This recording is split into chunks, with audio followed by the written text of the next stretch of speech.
Assalamualaikum warahmatullahi wabarakatuh. Di sini kami akan menjelaskan konsep layan produksi dan perhitungan kapasitas produksi.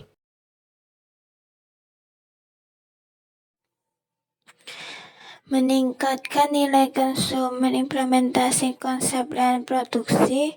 Untuk meningkatkan laba perusahaan perlu menggunakan kemampuan produksi seefektif mungkin, artinya dalam kondisi persaingan di pasar.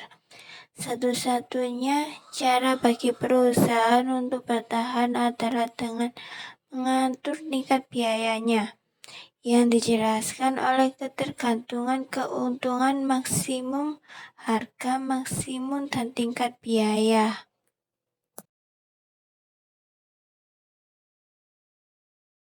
Konsep layan production atau produksi ramping. Sistem produksi ramping digunakan di banyak perusahaan industri dunia.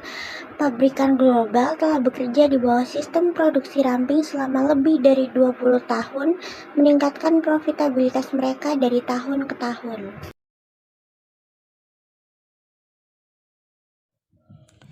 Sistem produksi ramping terdiri dari 3 aspek. 1. Pengetahuan tentang penyebab kerugian dalam proses produksi. 2. Klasifikasi kerugian yang jelas.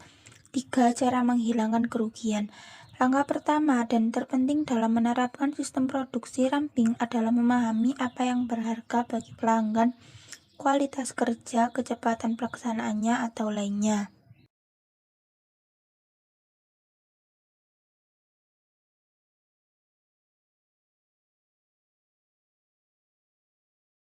Beberapa tindakan tidak menciptakan nilai, tindakan tersebut akan dihapus atau diubah. Selanjutnya, Anda perlu menciptakan aliran pergerakan terus-menerus dari penerimaan bahan mentah ke produk jadi melalui unit produksi khusus. Yang kedua, mengeluarkan produk, yaitu untuk memastikan bahwa itu tidak bertahan lama di gudang, tetapi segera jatuh ke tangan pelanggan. Setelah 2 tindakan pertama, mulailah proses perbaikan. Untuk mengidentifikasi kerugian, pertama-tama perlu untuk mengenalinya. Spesialis sistem produksi ramping mengidentifikasi 8 jenis kerugiannya yang menyebabkan hilangnya hingga 85 sumber daya perusahaan. Yang pertama, kehilangan potensi kreatif. Kedua, berulang produksi. Ketiga, penundaan. Keempat, tidak perlu angkutan. Kelima, tidak tetap bergerak. Keenam, kelebihan stok. Ketujuh, pengolahan yang berlebihan. Dan ke-8, cacat.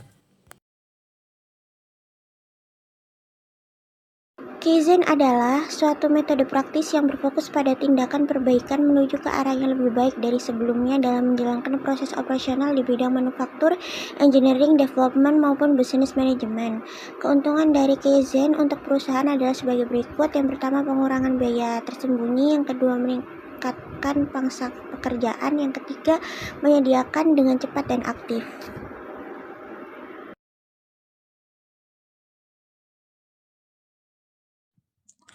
Perhitungan kapasitas produksi. Kapasitas merupakan salah satu bagian dari ke-10 keputusan penting dalam manajemen operasi. Kapasitas adalah tingkat kemampuan perusahaan untuk memproduksi suatu barang atau jasa yang didukung dengan tersedianya fasilitas berupa tenaga kerja dan peralatan, dan biasanya dinyatakan dalam jumlah output yang dapat dihasilkan untuk periode waktu tertentu.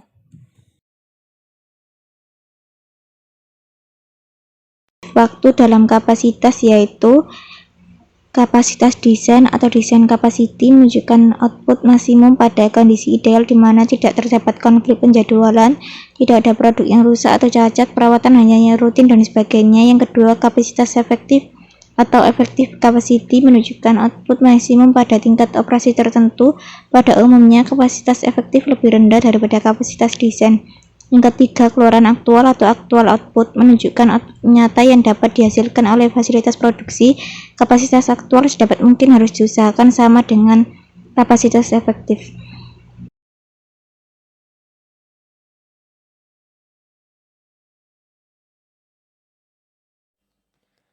Perhitungan kapasitas produksi. Produksi adalah segala kegiatan yang bertujuan untuk meningkatkan atau menambah tas, suatu benda, atau segala kegiatan yang ditunjukkan untuk memuaskan orang lain melalui pertukaran dalam mencangkup setiap usaha manusia dan kemampuan untuk menambah faedah dalam memenuhi kebutuhan manusia.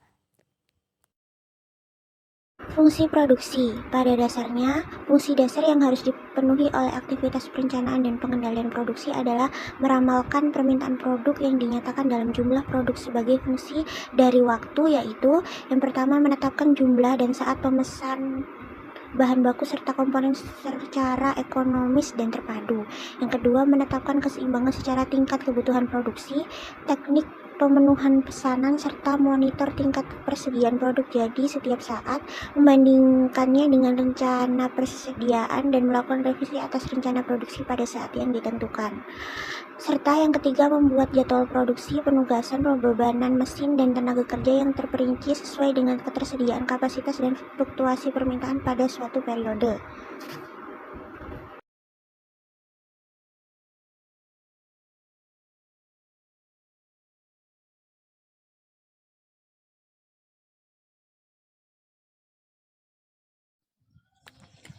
Kapasitas produksi menurut Handoko 2015 menyatakan bahwa terdapat beberapa definisi terkait kapasitas, antara lain 1.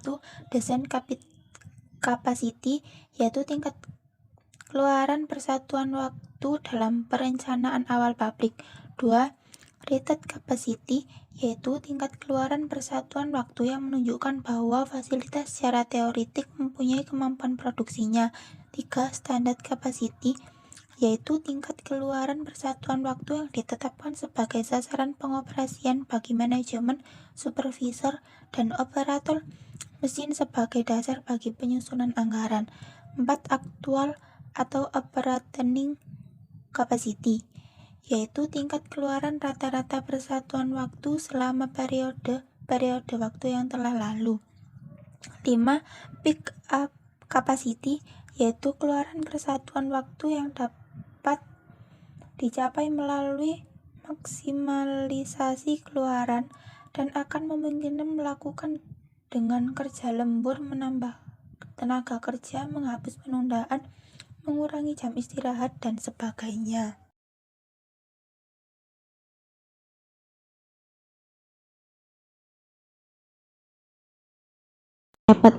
Pada dasarnya terdapat 4 tingkat dalam hierarki perencanaan prioritas dan kapasitas yang terintegrasi, antara lain yang pertama, perencanaan produksi dan perencanaan kebutuhan sumber daya. Yang kedua, penjadwalan produksi induk dan rokat capacity planning atau RCCP.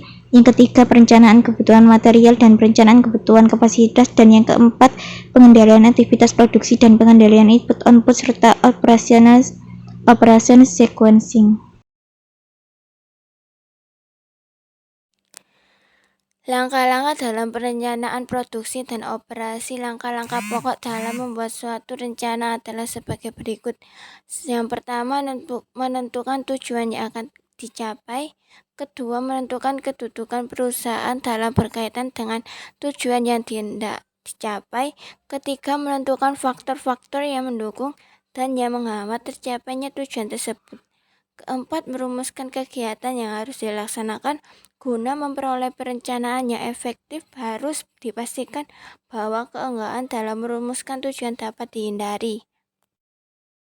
Jenis perencanaan produksi. Dalam perencanaan produksi terdapat 3 jenis perencanaan berdasarkan periode waktu yang dicakup oleh perencanaan tersebut, yaitu perencanaan produksi jangka panjang, yang kedua perencanaan produksi jangka menengah, dan yang ketiga perencanaan produksi jangka pendek.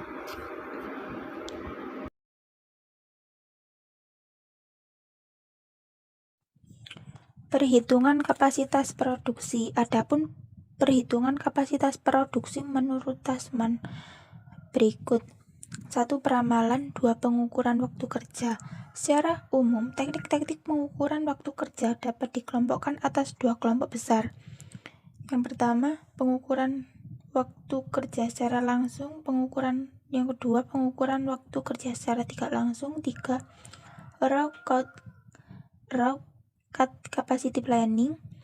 Terdapat 4 langkah yang diperlukan untuk melaksanakan raw Capacity planning yaitu 1. Memperoleh informasi tentang perencanaan produksi dari NPS.